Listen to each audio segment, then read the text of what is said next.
Bonjour tout le monde. Merci d'être là. Après 9 ans de Justin Trudeau et les libéraux, tout est brisé. La vie coûte plus cher avec la pire inflation depuis 40 ans.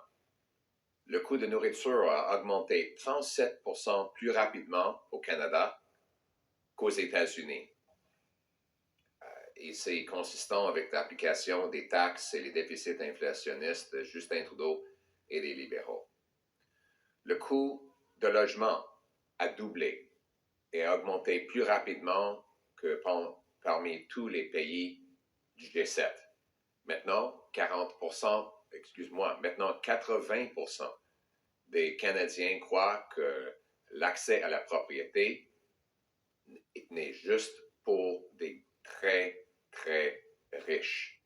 L'écart entre les riches et les pauvres est le plus grand enregistré par Statistique Canada depuis 1999. Et notre poids par rapport aux États-Unis a diminué massivement. Dans les 14 premiers ans de la 21e siècle, on a eu plus d'investissements des Américains qu'ils ne l'ont eu de nous autres. Depuis 2015, par contre, il y a 500 milliards de dollars nets qui a fui notre pays pour aller investir aux États-Unis. Maintenant, il y a 9 ans, le revenu personnel moyen était égal au Canada par rapport aux États-Unis. Et maintenant, le PIB par capita, soit, disons, le revenu par personne, est 22 000 $ de plus aux États-Unis qu'au Canada. Et on voit les menaces qui augmentent à notre sécurité. Comme j'ai dit, tout est brisé. Et Justin Trudeau a perdu le contrôle. Il est un chef faible. Il a perdu le contrôle des dépenses, il a perdu le contrôle de l'immigration et il a perdu le contrôle de la frontière. La frontière est certainement brisée. Regardons les faits. Selon les documents du gouvernement fédéral, juste 500 000 personnes sont au Canada de manière illégale. Les saisies de doses de fentanyl par la patrouille frontalière américaine à la frontière entre les États-Unis et le Canada ont plus que triplé entre 2023 et 2024. Au cours des 12 mois précédents, septembre 2024, le patrouille frontalière américain a saisi 11 600 livres de drogue entrant aux États-Unis en provenance du Canada. En 2024, les gardes frontalières américains ont arrêté 10 fois plus de personnes traversant vers le sud depuis le Canada qu'en 2022. Chaque jour, 2 milliards de dollars de marchandises traversent physiquement la frontière entre les deux pays. Donc, c'est une relation qu'il faut préserver. Le Service canadien de renseignement de sécurité identifié, et je cite maintenant, 350 groupes de crimes organisés activement impliqués dans le marché intérieur du fentanyl illégal, selon Blacklocks et d'autres journalistes, d'après une demande de l'accès à l'information. Donc, nos services à renseignement ont averti notre premier ministre en janvier, presque il y a un an, qu'il y a 350 groupes criminels qui produisent le fentanyl. Et que fait le premier ministre? Il continue de voter pour la légalisation de fentanyl. Depuis que Trudeau a pris son poste de premier ministre, le nombre de rencontres de la patrouille frontalière américaine avec des personnes tentant d'entrer illégalement aux États-Unis depuis le Canada a augmenté de 632%.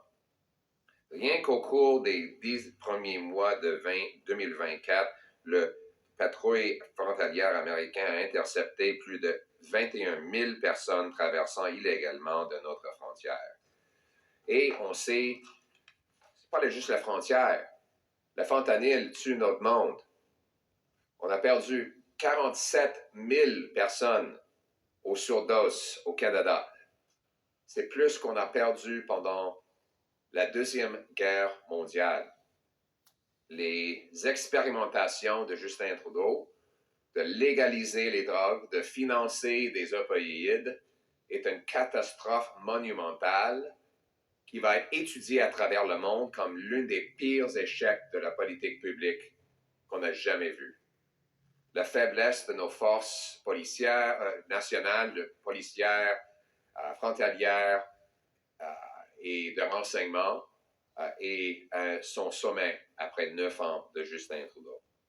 C'est pour ça qu'aujourd'hui, les conservateurs exigent que le gouvernement Trudeau présente rapidement au Parlement un plan Canada d'abord qui prévoit une augmentation des patrouilles, une collaboration avec les forces de l'ordre provincial, le déploiement de nouvelles technologies, la répression de la production et du trafic de drogue illégale, le resserrement des visas, la sécurisation de nos ports et l'élargissement du mandat des agents de l'agence frontalière afin de réparer notre frontière brisée.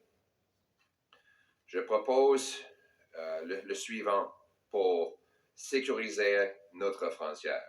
Une augmentation des patrouilles frontalières, une collaboration avec les forces de l'ordre provincial, des nouvelles technologies, notamment les scanners, les hélicoptères, des tours et des drones.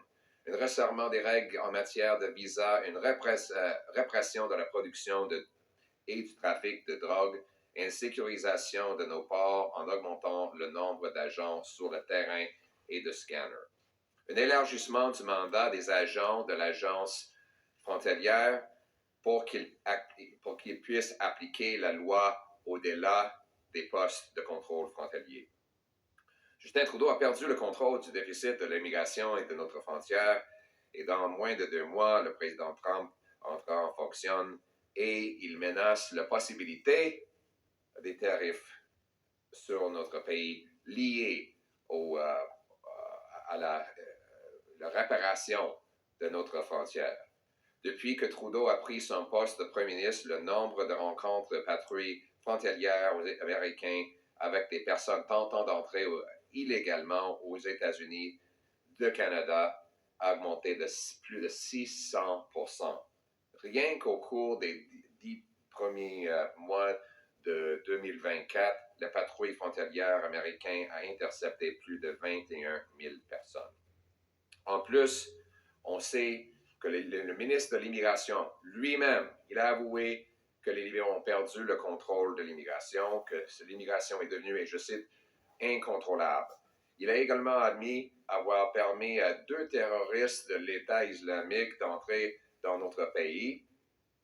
Le gouvernement néo-démocrate libéral s'est contenté de regarder l'arrière du nombre de demandes d'asile d'entrée en flèche, passant de 10 000 à plus de 250 000, 25 fois plus élevé le nombre de gens qui sont ici, disons qu'ils sont réfugiés. Il y a actuellement au Canada jusqu'à 500 000 personnes ici illégalement selon les documents du gouvernement. Donc, on a vu aussi le nombre, le montant de drogue qui passe par la frontière augmenter plus rapidement que jamais dans notre histoire et ça menace les vies des Canadiens et les vies des Américains. Donc, nous proposons que le gouvernement introduise ce plan-là et consistant avec notre approche de dollar pour dollar, on devrait financer la réparation de notre frontière en annulant des chèques insultants et inflationnistes de 250 $ et en annulant le taux de passe-passe TPS, ce qui coûte cher et qui va causer de l'inflation et plus d'endettement. On doit être responsable et non pas électoraliste. On doit mettre le Canada d'abord. Ça veut dire annuler les dépenses de gaspillage. Ça veut dire couper aussi dans les consultants qui gaspillent notre argent et mettre l'argent dans les patrouilles et des services à la frontière. C'est comme ça qu'on va pouvoir financer ça sans ajouter à notre déficit qui est déjà hors de contrôle. En plus, les conservateurs engagent de permettre l'adoption d'une telle proposition, à moins que ce n'est pas attaché aux autres dépenses scandaleuses qui gaspillent de l'argent, et à moins que ce soit un vrai plan pour protéger et réparer le frontière que Justin Trudeau a brisé. Le Canada doit protéger ses propres citoyens. Nous devons mettre notre pays d'abord. Nous devons être responsables. C'est ce que nous aurons. Mon but et ma raison d'être, c'est de réparer ce que Trudeau a brisé et réinstaurer la promesse du Canada.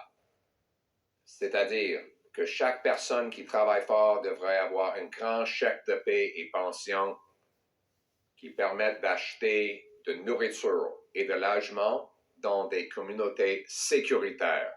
Tout ça, ça prend des frontières. Tout ça prend une bonne relation avec nos amis américains, et c'est ce que nous allons livrer. Thank you very much for coming here today, everybody. After 9 years of Justin Trudeau, everything is broken. Work doesn't pay. Housing costs have doubled, rising faster than in any other G7 country, to the point where 80% of Canadians now, for the first time ever, believe home ownership is just for the very rich. Vancouver and Toronto are now among the most expensive housing markets in the world. We have 1,400 homeless encampments in Ontario alone, 35 in Halifax. Food prices have risen 37% faster in the United States than they have in Canada, a gap that has appeared and widened with the application of the carbon tax on the farmers who grow our food and the truckers who ship our food.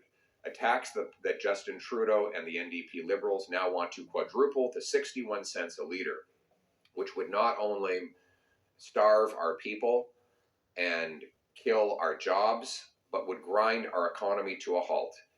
We know that President Trump would be calling all of our businesses, welcoming them to leave Canada and go south of the border where there is no carbon tax and where other taxes are dropping. It would be a gigantic sucking sound of Canadian jobs, businesses, and money heading south. That would add to the already $500 billion of net outflow of investment from Canada to the U.S. that has happened since Justin Trudeau took office 9 years ago. After 9 years of Trudeau, we've gone from having equal median income. Canadian and American workers made the same amount of money 10 years ago, to income per person now $22,000 higher in the United States than it is here in Canada. After 9 years of high taxes, more bureaucracy, and doubling of our national debt. And then there is the broken immigration, broken budget, and broken border. Justin Trudeau is a weak leader who has lost control of spending, lost control of immigration, and lost control of our border. And don't take my word for it. Look at the facts. His own government admits there are as many as 500,000 people in Canada illegally. We know that seizures of fentanyl doses by U.S. Border Patrol at U.S.-Canada border have more than tripled between last year and this year. In 12 months to September 2024, 11,600 pounds of drugs have been seized by U.S. Border Patrol agents at the Canada-U.S. border. In 2024, U.S. border guards caught 10 times more people sneaking southward from Canada than in 2022. This is a problem that we expect will only get worse because we have 700,000 international students here now that Trudeau and his former immigration minister, Sean Fraser, hinted that they would be able to stay permanently. And now suddenly that message has reversed, and Trudeau and the NDP Liberal government say that their plan is to hope, with the honor system, that they will leave voluntarily. CSIS, and then there's the drugs. CSIS, I'm quoting now from a document obtained by Access to Information by Blacklock's reporter. This is a briefing note the Prime Minister received almost a year ago. CSIS identifies more than 350 organized crime groups actively involved in the domestic illegal fentanyl market. And what has Trudeau done since he got this information back in January, almost a year ago? Absolutely nothing, other than try to legalize and liberalize these same drugs. He has weakened our borders, and he doesn't even inspect 99% of shipping containers that come into our country. Since Trudeau became Prime Minister, there's been a 632% increase in U.S. border control encounters with people illegally attempting to enter the United States from Canada. In the first 10 months of 2024 alone, U.S. Border Patrol has intercepted more than 21,000 people illegally crossing our border. And on top of that, doesn't include the dangers that are coming into Canada from the United States because of Trudeau's broken border. According to Toronto police, 82% of gun crime is done with American guns that Trudeau allows over our borders because of the weak inspection system and the drugs that come across the border, the existence of Roxham Road and other illegal border crossings that Justin Trudeau opened right after he put out a tweet to the entire world saying, "Welcome to Canada, come on in, we'll invite anybody across our borders." That chaos has persisted. It is clear that after 9 years, Trudeau is not worth the cost, the crime, the corruption, and the chaos. He has lost control of our border, lost control of immigration, lost control of our finances. And that is why today I am calling on the government to fix Trudeau's broken border. I'm demanding that the Trudeau government quickly present a Canada First plan to Parliament that includes increased patrols, working with provincial law enforcement, deploying new technology, cracking down on illegal drug production and trafficking, tightening visas, securing our ports, and expanding the mandate of CBSA officers to fix the broken border. These new technologies would include scanners, helicopters, towers, drones. We also propose temporarily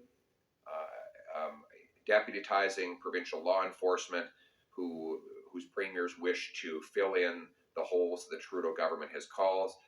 This, of course, is I'm embarrassed that we even have to suggest this, but it would be a temporary measure to fix what Trudeau, or to patch up the holes that Trudeau has opened.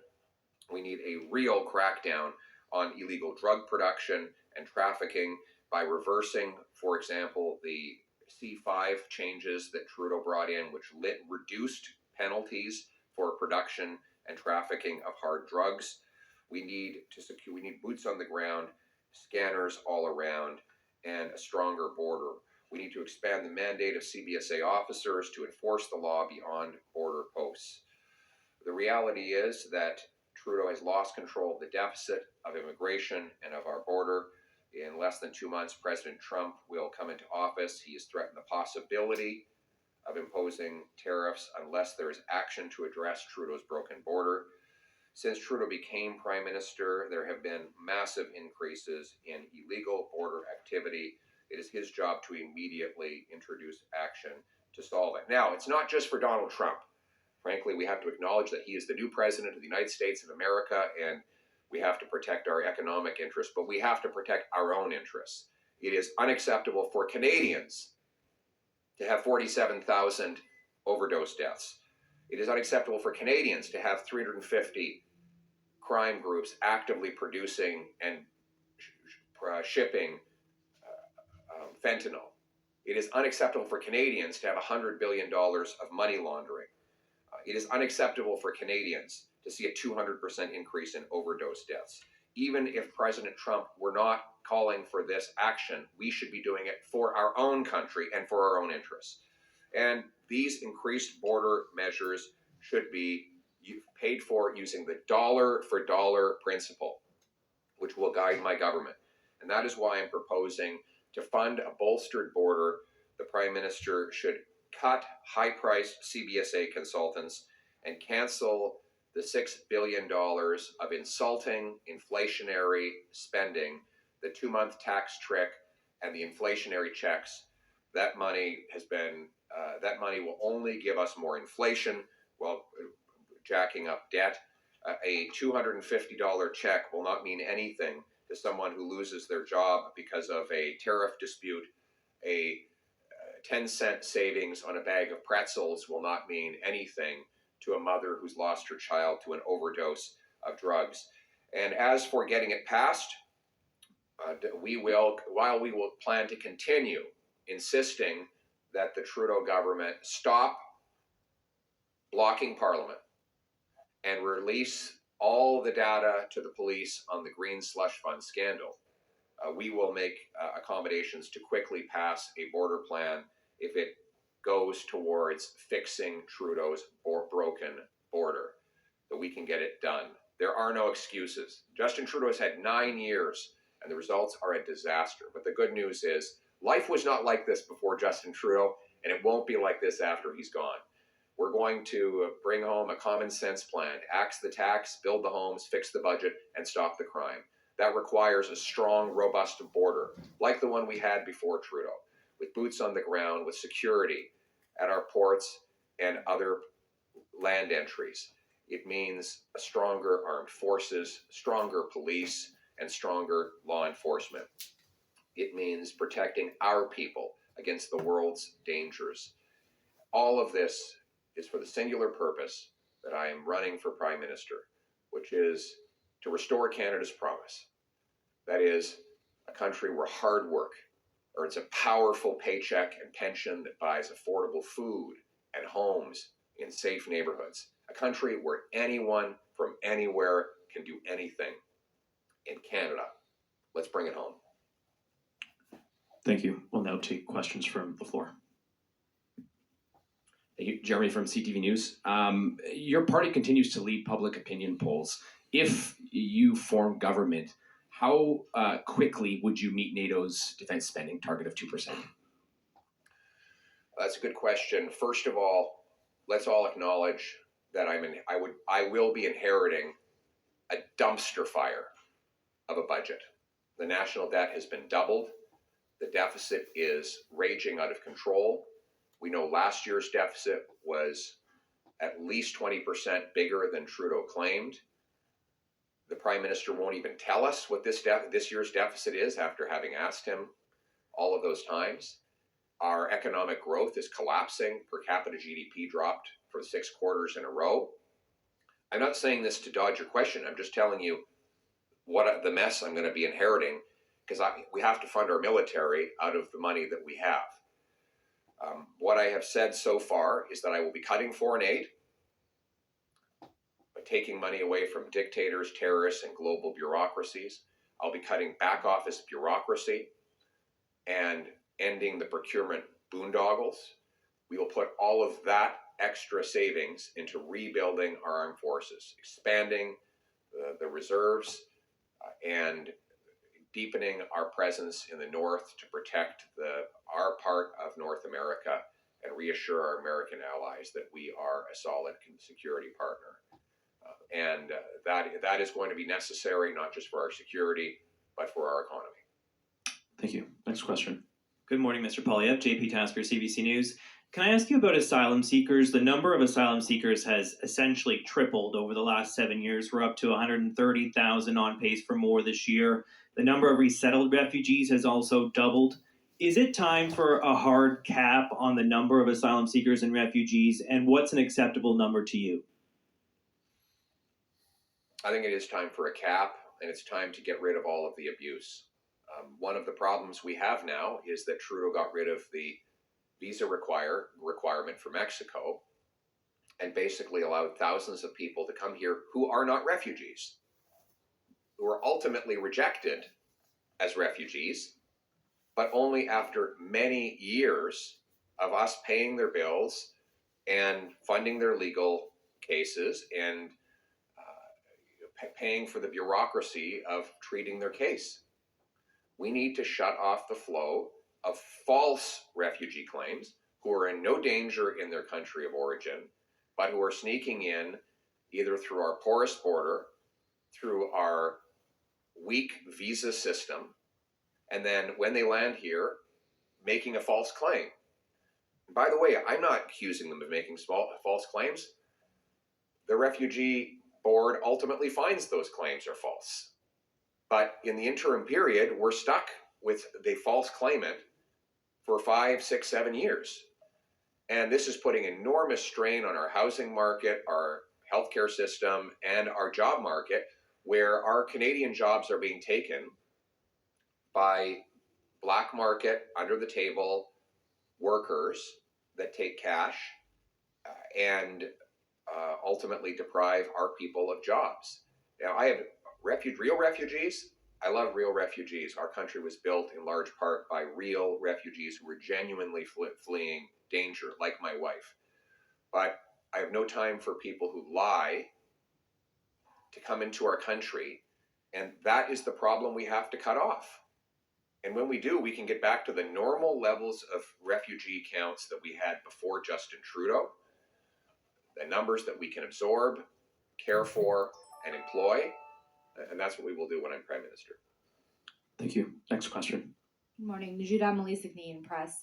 On the issue of what you would cut and what you would fund, what do you say to Canadians who are currently receiving dental coverage through the Canada Dental Care Plan? Can they expect to continue receiving coverage if a Conservative government forms?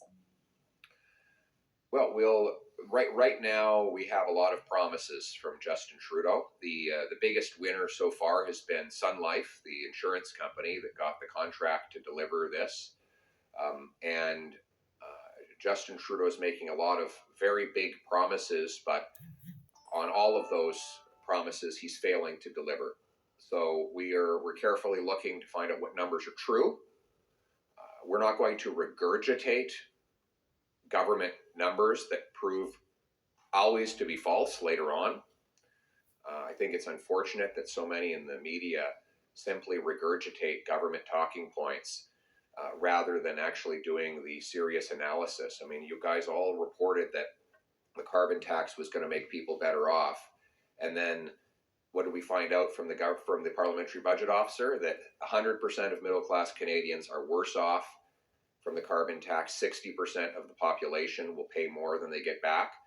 But if we had simply believed the talking points from the government that the media regurgitated, we would have been fooled like all of you. So am I going to just take Justin Trudeau's word for it on these promises? No, I'm not. I'm going to look at the numbers and see what he's actually delivering and then act in the interest of all Canadians. Thank you. Next question. Bonjour, Félix Pilon de Radio-Canada. La rencontre de Justin Trudeau vendredi soir avec M. Trump, d'abord, est-ce que vous croyez qu'elle a été concluante et qu'est-ce que vous auriez fait de mieux? C'était un peu triste de voir la faiblesse de Justin Trudeau encore. On aurait dû être là pour faire des gains pour le Canada. Mais il ne propose aucun gain. Il essaie simplement de minimiser les pertes. Donc, dans les années Harper, on cherchait les gains, comme la fin aux tarifs sur le bois d'œuvre, ce qu'on a accompli, ou l'exemption aux politiques de Buy America pour permettre nos entreprises de construction d'exporter leurs produits pour les grands projets américains, ce qu'on a accompli. Mais aujourd'hui, Justin Trudeau n'essaie même pas d'avoir des gains. Il essaie simplement de minimiser les pertes sur, par exemple, le tarif de 25% qui est menacé et possible. Et c'est pas possible, on ne peut pas simplement blâmer le fait qu'il y a un président agressif. M. Trudeau a eu des pertes de M. Biden et M. Obama aussi. C'est M. Biden qui a doublé les tarifs sur le bois d'œuvre, qui tue des emplois, y compris dans les régions du Québec. Et que fait Justin Trudeau? Est-ce qu'il annonce de son retour ici au Canada que le président Trump va mettre fin aux tarifs sur le bois d'œuvre, comme M. Harper a pu faire avec M. Bush? Est-ce qu'il annonce une extension au Buy America? Non. il dit que peut-être on va pouvoir éviter une autre perte. Éviter des pertes, c'est pas un gain. Il nous faut un premier ministre qui est assez fort, est assez intelligent pour faire face à Donald Trump et pour défendre nos intérêts afin de faire des gains, d'enlever les obstacles et de protéger les emplois et la sécurité des Canadiens. In English, please. Oh, thank you. All right. What was the question again? I'm sorry. The question about the meeting. Look, I just felt. Well, while I'm a critic of Mr. Trudeau's, I did feel badly that he went in with such a position of weakness.